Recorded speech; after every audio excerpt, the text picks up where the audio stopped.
Today, we're unraveling the complexities of muscle disorders in horses, a crucial topic for anyone involved with these magnificent animals. We will cover disorders that cause changes in muscle mass and muscle tone. Let's begin by understanding the importance of healthy skeletal muscles. Skeletal muscle makes up a significant portion of a horse's body weight, about 55%, and is essential for locomotion and overall performance. When muscles don't function correctly, it can lead to poor performance and affect the horse's well-being. Interestingly, breeding practices aimed at enhancing traits like muscle mass and speed have inadvertently increased the occurrence of muscle diseases, particularly in breeds like the quarter horse. Now, let's talk about muscle atrophy, which refers to the loss of muscle mass. Atrophy can stem from various underlying issues, and it's broadly categorized into neurogenic and non-neurogenic causes. In healthy muscle tissue, myofibers or muscle fibers have a polygonal shape, and their size is influenced by growth factors, nerve supply, and how much work they do. When atrophy occurs, these fibers shrink and lose their normal shape. It's important to differentiate true atrophy from regenerating myofibers, which are naturally smaller. Non-neurogenic muscle atrophy can arise from disuse, meaning a lack of exercise, as well as from malnutrition, metabolic or endocrine imbalances, primary muscle disorders, or even the use of corticosteroids. On the other hand, neurogenic muscle atrophy results from issues with the nerves that supply the muscles, such as lower motor neuron disease or neuropathies. Microscopic examination of muscle biopsies helps distinguish between these types of atrophy.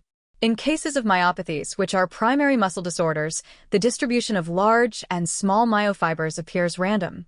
However, in denervation atrophy, the atrophied fibers cluster together. These clusters are referred to as small or large group atrophy. Furthermore, in neurogenic processes, the atrophic myofibers often take on an angular shape with sharp, pointy edges. Changes in myofiber size can affect both type 1 and type 2 fibers. A mix of atrophic and enlarged fibers might be seen in myopathic conditions. With neurogenic conditions, there may be groups of atrophied fibers alongside groups of enlarged type 1 fibers. Atrophy of type 2 fibers is often associated with disuse, corticosteroid use, aging, and impaired muscle strength. It's worth mentioning sarcopenia, a condition particularly relevant in older horses. Sarcopenia involves the loss of muscle mass, tone, and strength due to aging and reduced mobility. It differs from cachexia, which is muscle loss associated with chronic illness and inflammation. Now we will discuss muscle tone disorders, which involve deviations from the normal state of muscle tension. These disorders can be either neurogenic or non-neurogenic in origin. An important cause of altered muscle tone is myotonic disorders, which are characterized by delayed relaxation after muscle contraction. Myotonic disorders can be acquired, such as from electrolyte imbalances or tick infestations, or they can be primary, often with a genetic basis. These conditions affect the muscle membrane potential, leading to changes in cell excitability. In humans, myotonic disorders are categorized as dystrophic, involving progressive muscle tone and atrophy, or non-dystrophic, which are non-progressive and preserve muscle mass. Both types have been seen in horses, but the specific genetic causes are not well understood, with a few exceptions.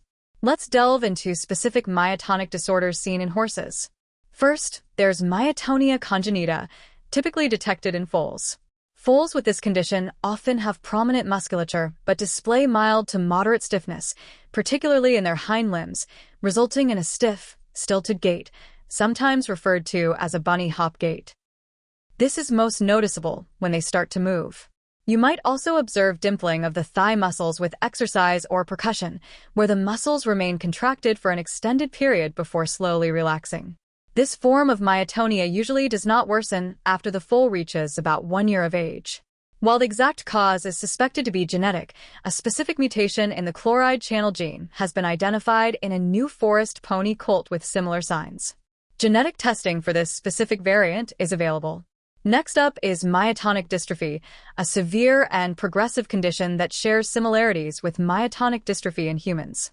It has been observed in quarter horses, thoroughbreds, and Anglo-Arabian Sardinian foals. Although the underlying cause is thought to be genetic, the specific genetic factors remain undetermined. In humans, myotonic dystrophy results from nucleotide repeat expansions in different genes. These are systemic diseases affecting multiple organs. In foals, you'll see signs like weakness, generalized myotonia, stiffness, and impaired movement. Eye issues like retinal dysplasia and lenticular opacities, as well as testicular hypoplasia in males, can also occur. As the disease advances, muscle hypertrophy and hypertonicity precede weakness and atrophy. A classic finding is myotonic discharges on electromyography, often described as a dive bomber sound. Muscle biopsies reveal significant variation in myofiber size, internal nuclei, loss of myofibers, and increased fibrous tissue. Unfortunately, the prognosis for foals with myotonic dystrophy is poor. Neuromyotonia is another rare nerve disorder to be aware of. It's characterized by hyperexcitability, leading to muscle twitching at rest, cramps, and impaired muscle relaxation. In humans, it can be genetic or acquired, often involving antibodies that bind to potassium channels on the motor nerve. In a reported case, a quarter-horse cross colt showed stiffness, muscle asymmetry, and myokemia, which is a continuous undulating movement of the skin. Electromyography showed spontaneous electrical activity in the muscles. Muscle biopsy revealed a mix of neurogenic and myopathic changes. Finally, let's discuss tick myotonia, an acquired condition caused by ear tick infestations. Horses with tick myotonia experience intermittent, painful muscle contractions, which can be triggered spontaneously or by movement or percussion. These contractions can affect various muscles, and the signs can mimic colic. In severe cases, horses may become recumbent. Episodes can last from a few minutes to several hours. Treatment involves removing the ticks and applying topical treatments to the ear canals.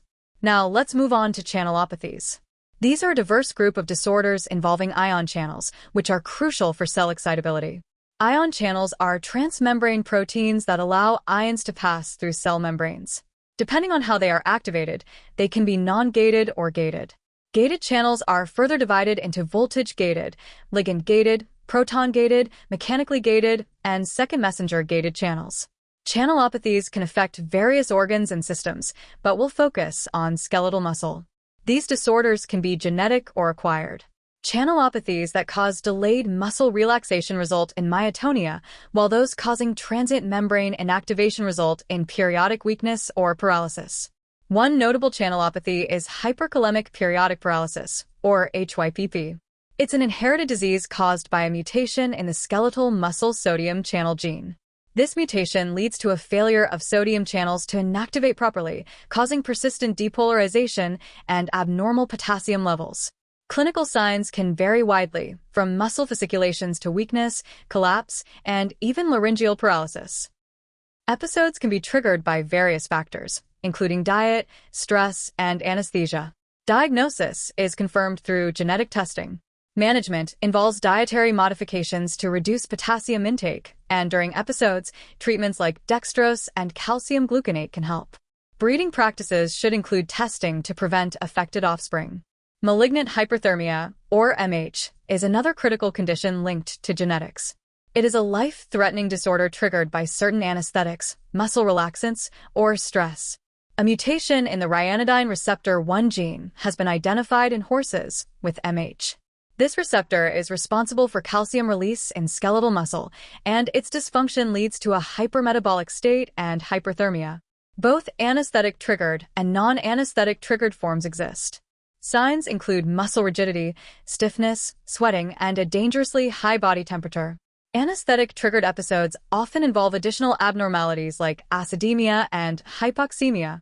Prevention involves avoiding triggering anesthetics in susceptible horses. Finally, let's explore how electrolyte imbalances can impact muscle function. Electrolytes play a vital role in nerve impulse conduction and muscle contraction. Imbalances can lead to fasciculations, weakness, rigidity, or alterations in muscle tone. It's crucial to analyze electrolytes like sodium, potassium, chloride, calcium, and magnesium. Hypocalcemia, or low calcium, can manifest as muscle fasciculations, tremors, colic, and even seizures. It can result from various factors, including heavy lactation, prolonged work, or certain medications. Treatment involves the slow intravenous administration of calcium solutions.